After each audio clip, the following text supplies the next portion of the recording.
पंतप्रधान नरेंद्र मोदी यांच्या हस्ते शुक्रवारी पालघरमध्ये वाढवण बंदराच्या भूमिपूजनाचा सोहळा पार पडणार आहे आणि या ठिकाणी पालघर जिल्हा प्रशासन आणि JNPA कडून सभामंडप उभारण्याचं काम अंतिम टप्प्यात आलंय। साधारणतः 40 ते 45 हजार लोक बसतील इतक्या भव्य स्वरूपात हा सभामंडप उभारण्यात येतोय। गेल्या 10 दिवसांपासून पालघर जिल्ह्यात सुरू असलेल्या मुसळधार पावसामुळे सभामंडप ठिकाणी मोठ्या प्रमाणात चिखल झालाय आणि त्यामुळे भूमिपूजनाच्या कार्यक्रमासाठी अवघे काही तास शिल्लक असल्याने प्रशासनाची चांगलीच तारांबळ उडालेली पाहायला मिळाली। पालघरच्या सिडको मैदानाजवळ हा सभामंडप उभारण्याचं काम सध्या प्रशासनाकडून हाती घेण्यात आलंय। केंद्र सरकारच्या महत्त्वाकांक्षी असलेल्या पालघरमधील वाढवण बंदराच्या प्रकल्पाचं उद्या पंतप्रधान नरेंद्र मोदी यांच्या हस्ते भूमिपूजन होणार आहे आणि याच कार्यक्रमासाठी पंतप्रधान नरेंद्र मोदी हे उद्या पालघरमध्ये दाखल होणार आहेत। सध्या या ठिकाणी जय्यत तयारी जी आहे ती सभामंडपाची करण्यात येते। आपण बघू शकतो की मी सध्या पालघरच्या सिडकोच्या मैदानावरती आहे आणि या ठिकाणी जय्यत तयारी जी आहे ती या सभामंडप उभारणीची सध्या प्रशासनाकडून हाती घेण्यात आलेली आहे। मागील अनेक वर्षांपासून जवळपास पाहिलं तर 1998 पासून वाढवण बंदर हा प्रकल्प प्रस्तावित होता, मात्र त्यानंतर सरकारला आलेल्या अडचणी यामुळे हा कुठेतरी प्रकल्प जो आहे तो रखडलेला पाहायला मिळाला।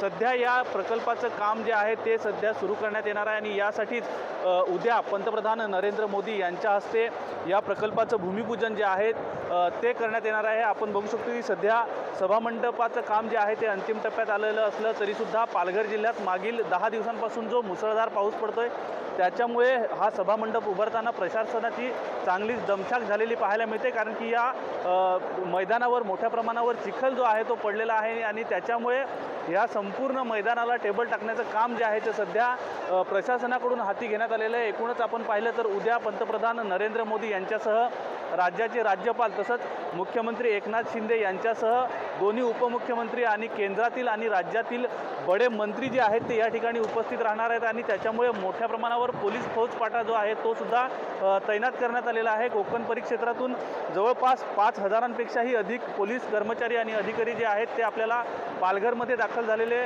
पाहायला मिळतात। एकूणच साधारणतः 1 वाजताच्या सुमारास पंतप्रधान नरेंद्र मोदी या ठिकाणी दाखल होतील आणि ते या कार्यक्रमाचं भूमिपूजन करतील। मात्र याच वेळेस वाढवण बंदर विरोधी संघर्ष समित्या ज्या आहेत त्या कुठेतरी डहाणूमध्ये आक्रमक झालेल्या पाहायला मिळतील, कारण की यांच्याकडूनच निषेध जो आहे तो या सगळ्या कार्यक्रमाचा नोंदवला जाणार आहे। त्याच्यामुळे प्रशासनाची चांगलीच दमछाक उडालेली पाहायला मिळेल। न्यूज 18 लोकमतसाठी राहुल पाटील, पालघर। महागाईनं सर्वसामान्यांचं कंबरड मोडलंय। श्रावणाच्या सुरुवातीपासून वाढलेले भाजीपाल्यांचे दर अजूनही कमी झालेले नाहीयेत। सध्या घाऊक बाजारात सर्वच भाज्या 90 ते 100 रुपये प्रति किलोवर पोहोचल्यात, तर किरकोळ बाजारातही भाज्यांच्या किमती दुप्पट झालेल्या आहेत आणि त्यामुळे गृहिणींचं बजेट कोलमडलंय। दरम्यान गौरी गणपतीच्या सणात ते आणखी वाढण्याची शक्यता वर्तवली जाते, तर आगामी काळात खाद्यतेलाच्या किमती वाढण्याची शक्यता आहे। मोदी सरकार लवकरच खाद्यतेल आयात शुल्क वाढवण्याच्या तयारीत असल्याची माहिती समोर येते आणि याचा परिणाम म्हणून आगामी काळात खाद्यतेलाच्या किमती देखील वाढू शकतात असं म्हटलं जातंय। तर सणासुदीच्या तोंडावर 1 सप्टेंबर पासून मुंबईमध्ये म्हशीच्या दुधाची किंमत 2 रुपयांनी वाढणार आहे। मुंबई मिल्क प्रोड्युसर्स असोसिएशन म्हणजेच MMPAच्या जनरल बॉडी मीटिंगमध्ये हा दूध दरवाढीचा निर्णय एकमतानं झालाय।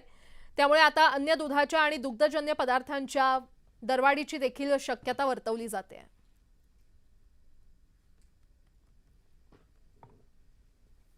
सिडकोच्या इतिहासात 25,000 घरांची बंपर योजना पहिल्यांदाच जाहीर होणार आहे।